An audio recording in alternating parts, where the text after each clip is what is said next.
The power and the freedom of mathematics is a flaming sword. It shall be our duty to use it justly. Hold it high, guard it well.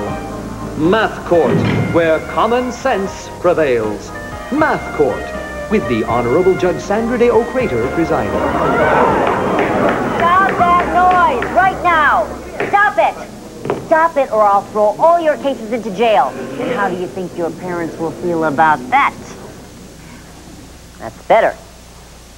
Now then, middle-aged man, you are accused of a math crime. Is he ever, Your Honor? And he is as guilty as sin. As guilty as sin.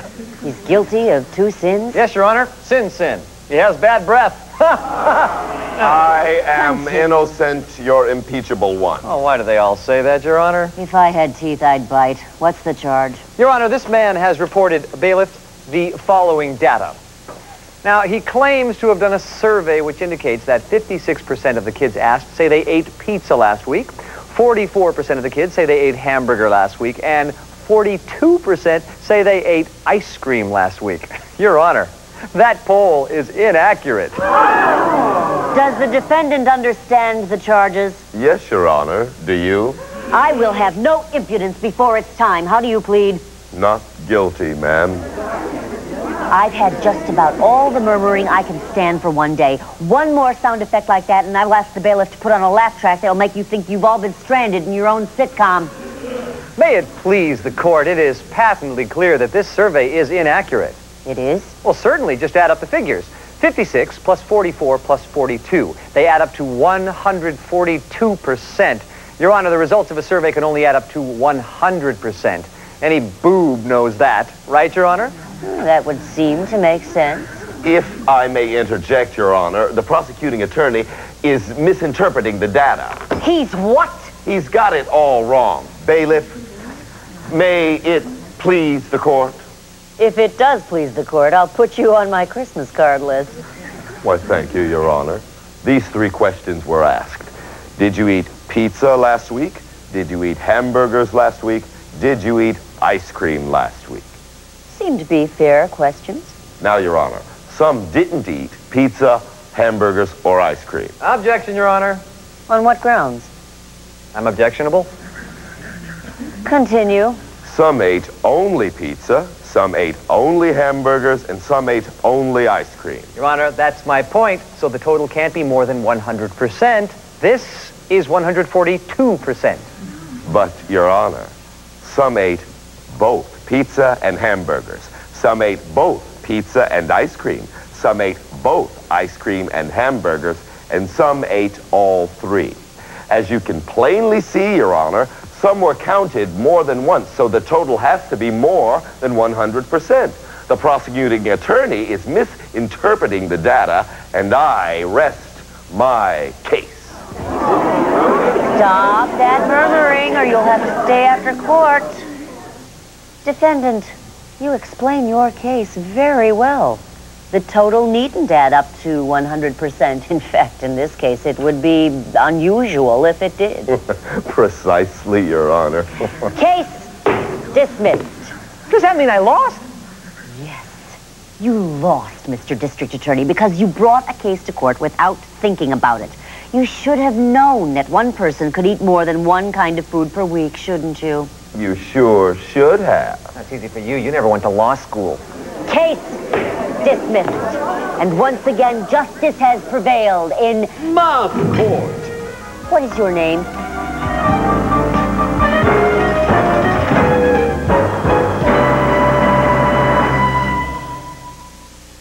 Can you listen? I want to talk to you about me and mathematics. I know I'm going to need math when I grow up, even before, and not just to figure out how much my newest fashions are going to cost either. There are lots of reasons. I mean, you think talk show hostesses and comedians just sit? They travel. So I'll need math to help me map out and plan my trips. I mean, suppose I'm in New York, I have a club date in San Francisco tomorrow, and suppose they want me to stop in St. Louis for an interview on the way, and then they want me in Chicago to autograph my latest book. Well, I'll need math to help me schedule the trip and to figure out the cheapest way to get there. Not that I'm cheap, I'm not. I mean, I've never been called cheap. Inexpensive, maybe, but never cheap. Well, math helps you save on the expenses, but it doesn't make it cheap. Look, I gotta go. They want me in Shreveport. Can you believe that? They love me in Shreveport. And I've never even shreved. Learn math. It's a subject you'll never outgrow. Time for Piece of the Pie, the game show where the answers to the questions come from you, kids at schools all over the country. Yeah. I'm Reg E. Cathy, and this is Piece of the Pie. And now, let's meet the host of our show, Beverly Nichols. Ooh, nice introduction. Thank you, Reggie. Hi, folks. How you doing? We have such stupendous contestants for you today. I want you to meet them right now. On the red team, we have Anders, Christina, and captain of the red team, Douglas. The red team. Let's hear it for the red team. Give yourself some applause. And on the blue team, we have Meredith, Kachun, and captain of the blue team, Nicole. The blue team. Let's hear it for the blue team. All right, team captains, come on down with me to the buzzer. And Reggie, tell the kids at home about today's first survey question. Sure thing, Beverly. We asked kids at the Cape Elizabeth Middle School in Cape Elizabeth, Maine, to name their favorite black and white TV show. Beverly, they gave us 9 different answers. We need the top 5 answers on today's Piece of the Pie. Thank you, Reggie. All right, you kids at home for today's survey question. And team captains, yeah, you got your hands over the buzzer because now you'll hear today's survey question. Name your favorite black and white TV show. Nicole. I Love Lucy. I Love Lucy is good for 15% of the pie. Douglas. Three Stooges. The Three Stooges is good for 19% of the pie. We have the blue team with 15% of the pie and the red team with 19% of the pie. We'll start off with the red team. And remember, the object of the game is to get over 50% of the pie. All right, Christina, name your favorite black and white TV show. Okay, have to go on to the blue team, Kachun. Think of shows on television that are made in black and white. Laurel and Hardy. Laurel and Hardy. Ooh, sorry, I like them, but they're not one of the top 5. Anders. Huddle. Huddle. Huddle is fine. Go right to it.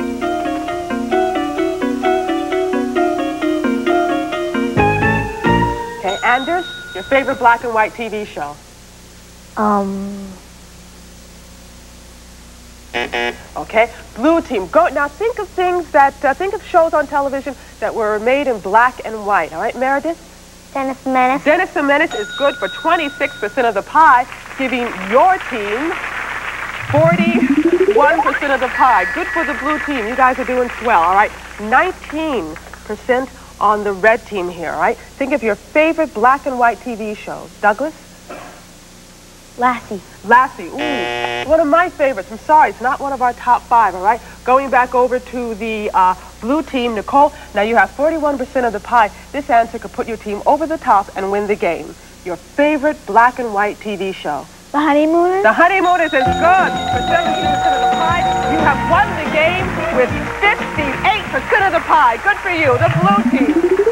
Red team, you guys played a good game. Good teamwork. I'm proud of you. Okay. Kachun, come down here with me for the lightning round. And Meredith, you're going to go in the back to the soundproof booth with Reggie. Thanks. I'm going to ask you 3 questions. And you win points based on the number of kids who gave the same answer you gave. The target number for your team is 110 points. And you have 15 seconds to answer the 3 questions. You ready? Ready. Good. Name something you see at a rodeo or a Wild West show. Bronco. Bronco. A vegetable that is not green. Tomato. Tomato. A bug some people find disgusting. Cockroach. Cockroach. Yeah, I agree with you. Okay. We're going to tally up the score, see how you did. We asked you for something you see at a rodeo or a Wild West show. You said Bronco. Most popular answer, 38 points. We asked you for a vegetable that is not green. You said tomato for 16 points, giving your team 54 points. And we asked you for a bug some people find really disgusting. You said cockroach for 14 points, giving your team 68 points. Yes, good for you. Now we're looking for a goal of 110 points. That means you and your teammate together, hi Meredith, have to come up with 110 points. Kachun won 68 points, so you need 42 points to win this lightning round for your team. Okay, now I'm going to ask you the same 3 questions I asked your teammate. You're not allowed to repeat any of his answers. And you have 20 seconds to answer the 3 questions. You ready? Good, you look like it, all right? Name something you see at a rodeo or a Wild West show. Horses. Horses. I'm sorry, that's already been given. Cowboys. Cowboys. A vegetable that is not green. Tomato. I'm sorry, that's already been given. Carrot. Carrot. A bug some people find disgusting. Mosquito. Mosquito. Good. Good. How does that feel? I think it feels pretty good to me. I think you guys work well together. All right. We asked you for something you see at a rodeo or a Wild West show. You said cowboys for 16 points, bringing your team to 84 points. Close. Very close to your target number already. We asked you for a vegetable that is not green. You said carrot. Best possible answer. 32 points. You have won the game way over the top with 116 points. Yay! Woo-hoo!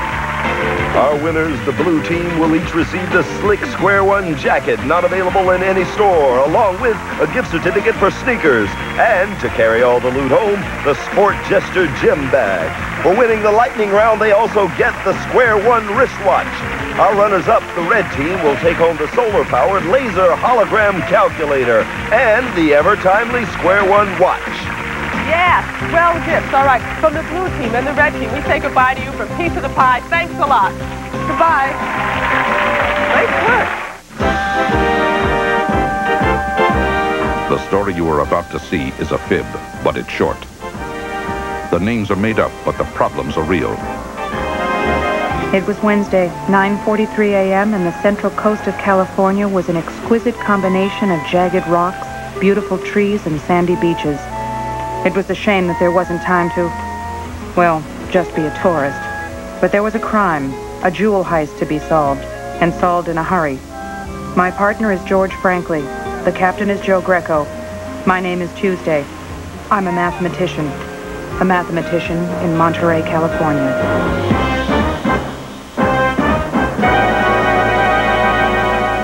We called this case Despair in Monterey Bay. That's because this diamond, the Despair diamond, was feared to be stolen at a charity gala to raise funds to save the out of doors. We were called to protect it. Pat! Guess what? I don't want to guess, George. Why don't you just tell me? Okay, but I bet you would never would have guessed. The Despair diamond has been stolen. A prime suspect, and one we had been warned about, named Archie Leach, had the opportunity to steal the stone. He also had the misfortune of flipping over in his speedboat and nearly drowning. George and I were working undercover so as not to arouse suspicion, but we were ready to make an arrest when Archie was saved by the U.S. Coast Guard. Turn around. Problem is... And you're clean. Of course I'm clean. We figured since Archie didn't have the gem, and it wasn't on the boat, maybe it was on the floor. The ocean floor. In order to calculate the exact spot where Archie's boat tipped over, we needed to do some triangulation. Then we intended to dive for the diamond. We found our second witness. Got our location, Pat. We rented a dive boat and, using great care, dove into the chilly waters of the Pacific Ocean. We were diving in about 10 fathoms of water, nearly 60 feet.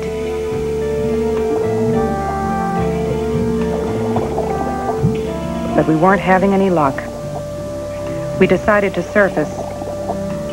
As we walked along the beach, George had a brilliant idea. I've noticed old Joe doesn't plow into the waves after the tennis balls, Mr. Steenbeck. Well, he's limiting his athletic activity, too. You know, he likes to run down the shore to the point where he feels that the waves will wash up the ball. Saves wear and tear on him. Nora, that's it. It is? Come on, we got some calculating to do. Thanks, Mr. Steenbeck. George saw the effect of the waves on the tennis ball and reasoned that they would have the same effect on the diamond. We had been diving in the wrong place. Using a stone to simulate the diamond, we wanted to see how long it took to sink. Stop. 4 seconds. 10 feet in 4 seconds. And we were in 60 feet of water, 6 times as deep. We need to multiply by 6. Assuming it fell at a constant rate. 6 times 4 is 24. Would have taken about 24 seconds for the diamond to hit the bottom. But George, what about the current's effect? Exactly. Come on, Pard, I'll show you. We dropped the tennis ball in the water at our first dive site and timed it for 24 seconds. That should be about where the diamond would have hit bottom. Again we dived, and again we had no luck. Then Mr. Steenbeck's dog, Jode, gave us another idea.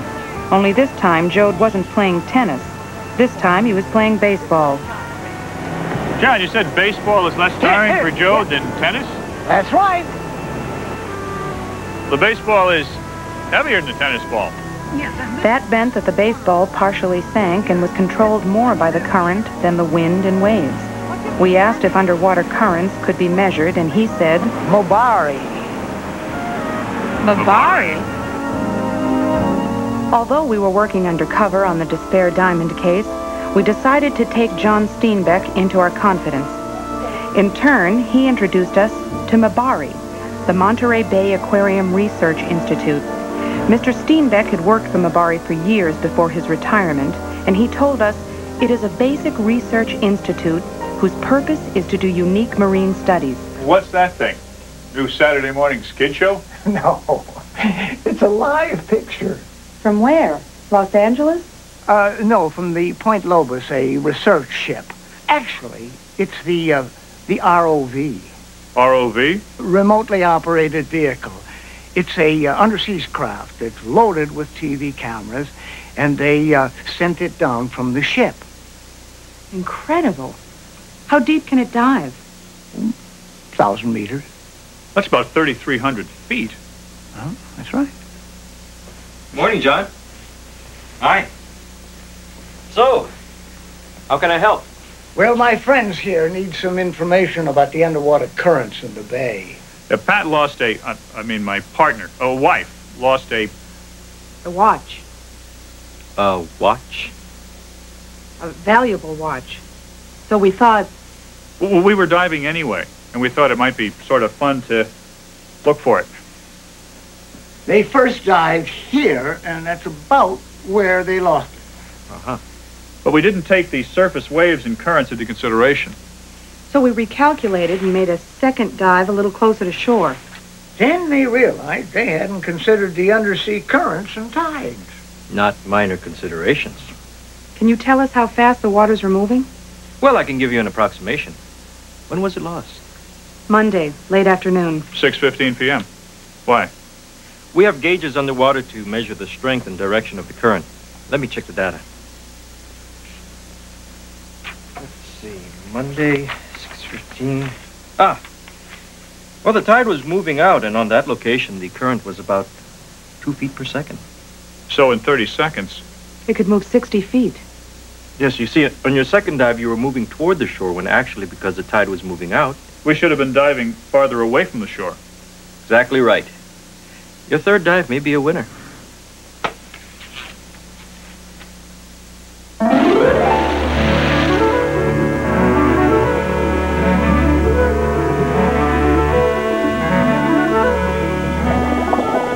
The seals seemed to be getting to know us as we began this dive with hope in our hearts, lead on our belts, and air in our tanks.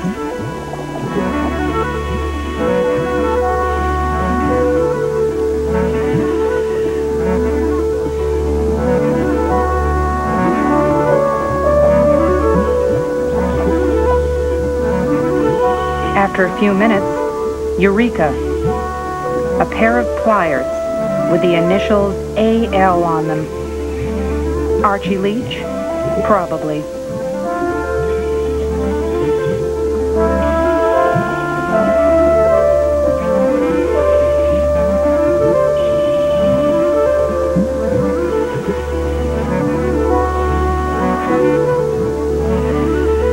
Next, we discovered a pair of dividers, the kind you use for nautical navigation.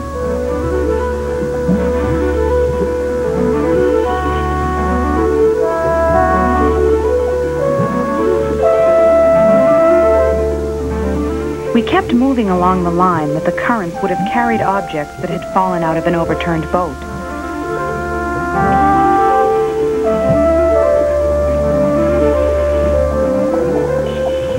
A screwdriver.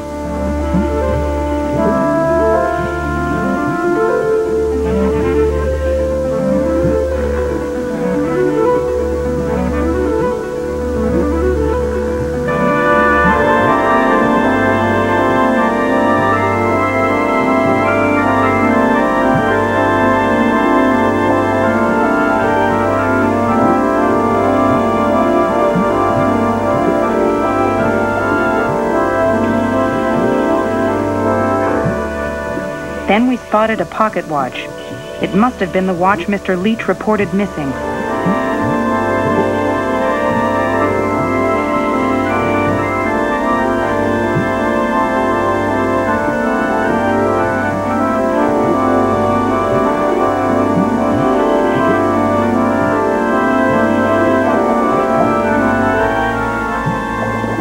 Maybe the diamond was next, but it was too deep for us to dive, and we were just about out of air. So up we went to the surface.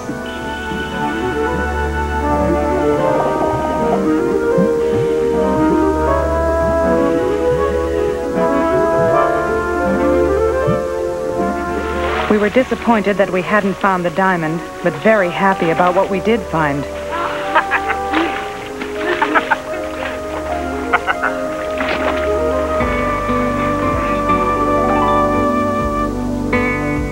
We returned to our hotel with our treasures, which we found on a neat little line, or as neat a line as you'll find on the ocean floor. George checked the average times it took them to sink in the pool. Pliers were heaviest, Pat. Right. So they reached bottom first. Uh-huh. Then we found the dividers and the screwdriver. Aha. The weight and the shape of the stuff determine how long it takes to reach bottom. The longer it takes, the more it drifts because of the currents. Right. And here's where we found the pliers, the dividers, the screwdriver, and the watch. The watch took 5 seconds to sink 10 feet in the pool. How long did it take the simulated diamond to sink? 4 seconds. The spare diamond should have been... Right here, between the screwdriver and the watch. But it wasn't. We could have just missed it. Sure, it's possible. We may have to dive again. Oh, my brain is waterlogged. Telephone call for Mr. or Mrs. Chuck. Call for Nick or Nora Chuck. That's for us, George. What's for us? Phone call for the Omaha Chuck.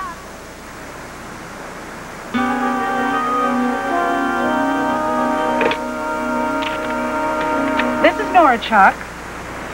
Oh, really? We'll be right there.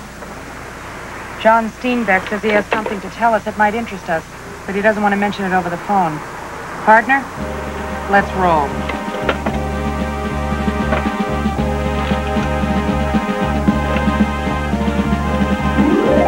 Are you sure he wanted to meet us here? That's what he said. Hi, Mathnetters. Hello, John. Jode? This is a great place. Yes, well, this is the Monterey Bay Aquarium. One of the largest in the nation. Really? Yeah. Jode and I come here often. It's huge. Yeah, it's 3 stories tall, holds 335,000 gallons of ocean water. Wow. This aquarium has more than 300 species of a marine life. That's all fascinating, Mr. Steenbeck, but... But that's not why I called you. What you got is better than this? Perhaps. When you were diving today... Yes? I observed something. Archibald Leach was watching you through binoculars. We've come across him before, John. I don't think he's on to us. Huh? I just thought you ought to know. We appreciate that, John. Okay. Thanks. Oh, wait a minute. Wait a minute. Something else. Yeah. What's that? Looks like a shoe. It's a formal tuxedo slipper. Oh? Yeah, Jode found it washed up on the beach. George, the label says property of A. Leach. I thought it might interest you. Jode found it over by Amentus Rock. Does it help? It just might, Mr. Steenbeck.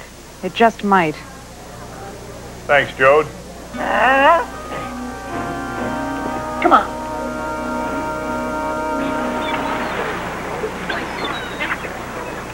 Well, so long, you two. Thanks, John. Thank See you later. so much, John.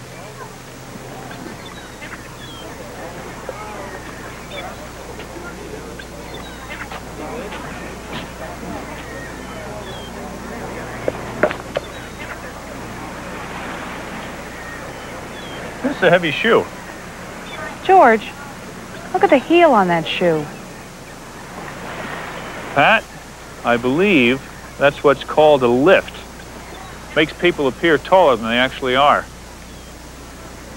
Martha's father had a bunch of them. Sort of a false heel, George?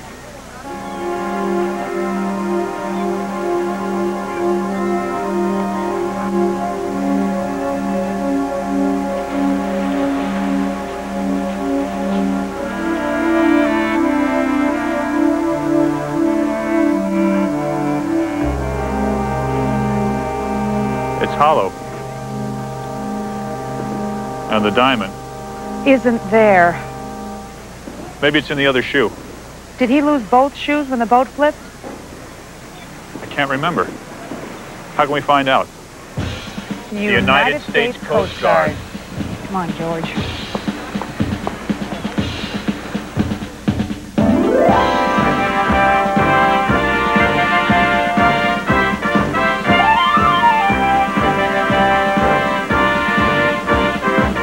These are the pictures that were taken the day of the accident. Can we take a look?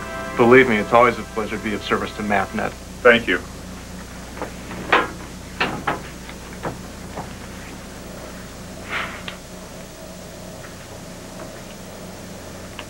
George, look. The other shoe is dropped. And I'll bet the despaired diamond is right here. And the heel's heel. We've got to check it out. We'll have that diamond back for tomorrow's gala. I'll call Sheriff Rooney and we'll get a search warrant. But how are we going to be sure Archie's out of the house? How's your backswing? I beg your pardon. You two will have an early morning golf game.